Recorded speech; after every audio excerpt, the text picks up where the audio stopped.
The winner of the 2025 Heisman Trophy is... Get on with it.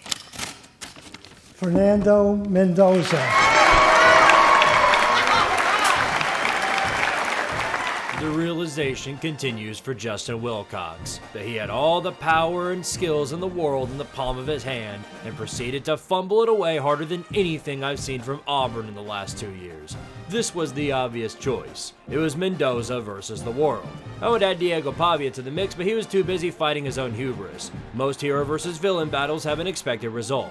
The victor claims all the spoils, of which tends to be the one people actually like.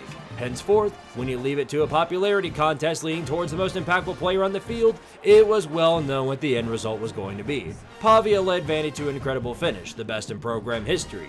Jeremiah Love led Notre Dame in stats and finished his career as one of the greatest to ever run the football for the Irish, which they will use as another reason to cry this month.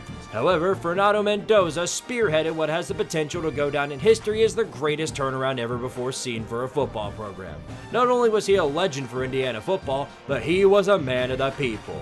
Everyone, with the exception of his victim of the week, loved the dude and his passion for the sport, his teammates, and hell, even Twitter burner accounts. Tell me the last time you heard a Heisman favorite shout out Twitter burner accounts. He showed his love for the people and his family, even learning how to speak Spanish to give thanks to his grandparents. I struggled how to learn to talk to girls, and this man went up on stage and spoke 2 different languages to shout out everyone he wanted to. The Heisman is a misconception of being an award all about stats and numbers, which again Notre Dame fans used to cry, piss, and shit about because that's all they can do.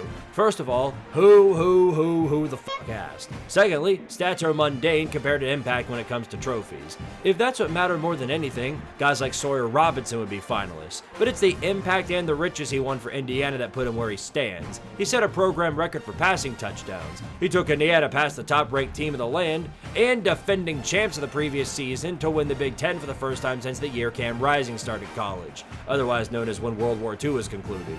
I'm of the belief he clinched the trophy back in early November when he led the Hoosiers down the field in a 2-minute drill to survive a not-so-happy Valley. Yes, the Omar Cooper catch wasn't anything to do with Mendoza, but he brought them there and threw it to him, so he'll no doubt get some of the credit. It's moments like these that matter the most to the Heisman voters, and the results you saw showed said outcome. He may not have the stats that Joe Burrow had, or the impact that Travis Hunter did, because I doubt the Hoosiers immediately disintegrate to West Virginia status after his departure, but Mendoza fought tooth and nail to earn his crown. He and his program are synonymous with each other, a Nino Nakano arc for both parties. He went from losing to last season's clown of the season to awakening today as the individual that carried Indiana all the way to the mountaintop of college football. Until Oklahoma's offense returns for no reason. Until then, let Indiana enjoy their first Heisman Trophy in program history.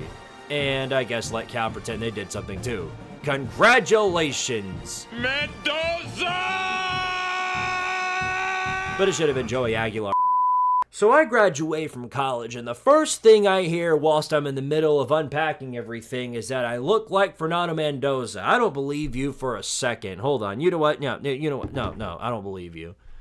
Fernando Mendoza. Yeah, hey, I need to do a DNA test.